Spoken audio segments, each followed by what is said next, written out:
So I had to do a few quick mods to fit the cooling inside the case. First of all, I had to cut the fan at the top of my CPU cooler, as otherwise it wouldn't have fitted. And to keep it cool, I decided to use the fans that came with the Xbox. But to do this, I had to cut a little bit off them as they were too thick to fit in. Now we've gone over this, let's go onto the main part of the video. Adapting the power supply to power my Pico power supply.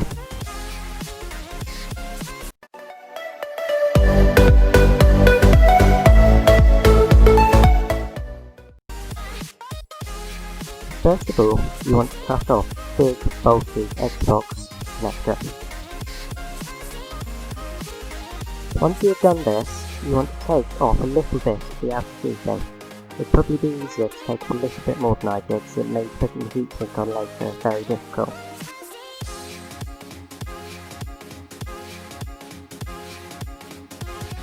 Once you've done this, you can find all the internal wires.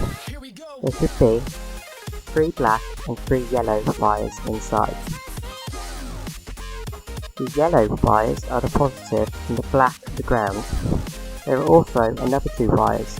One of these is a 5 volt rail and the other one is the power activation to allow 12 volts to be supplied.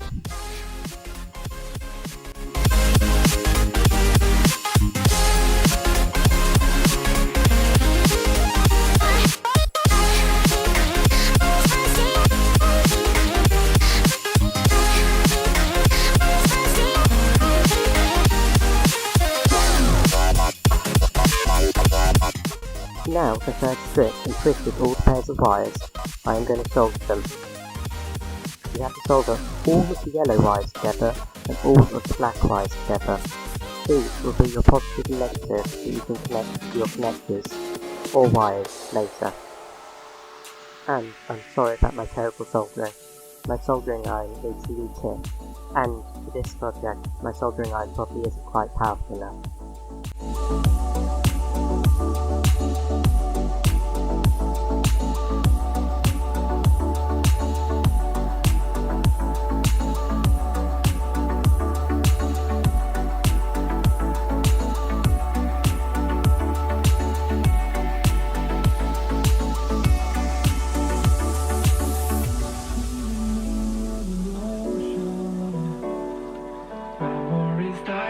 Too hard.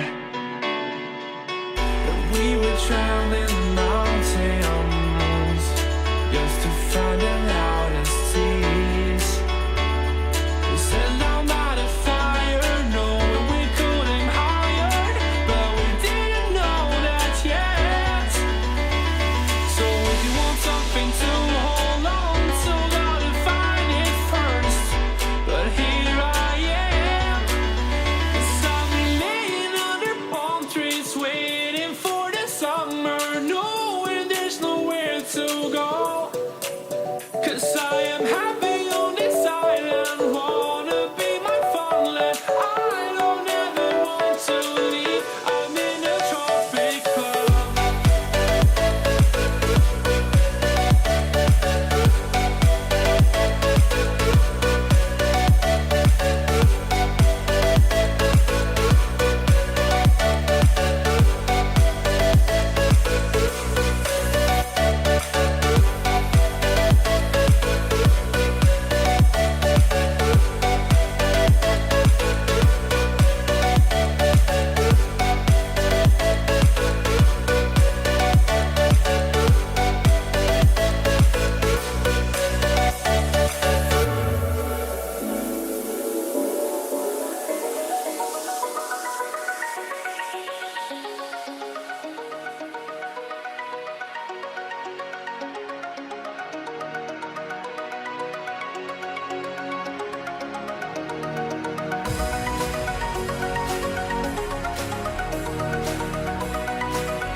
So, I had a 12 volt plug that I cut this connector off, so I couldn't be bothered to wait for one to arrive.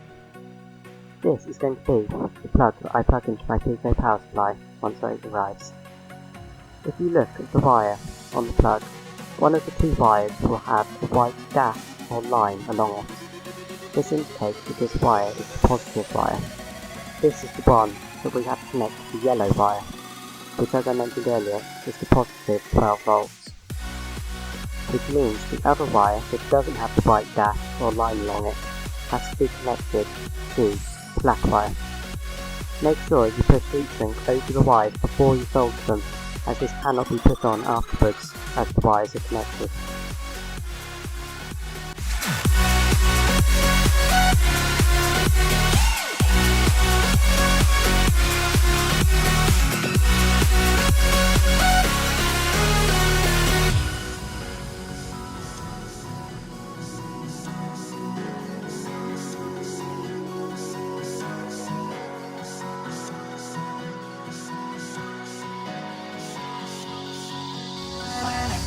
My eyes before going into universe,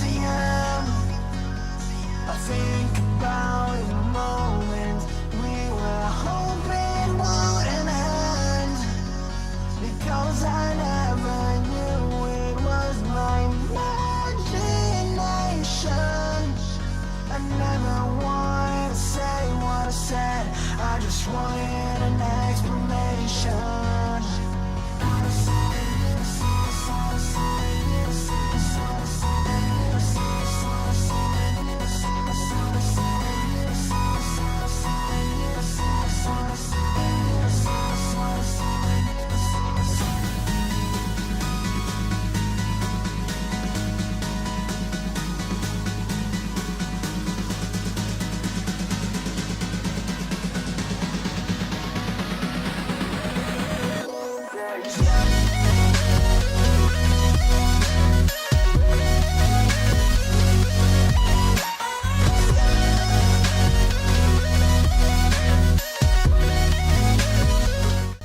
Now that the connector is connected, let's see what happens when you plug it into something.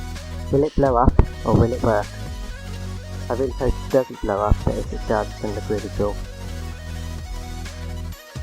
Now, the moment 2, will it work? There we go. As you can see on the power brick, there is now a green light. This indicates that it is broken.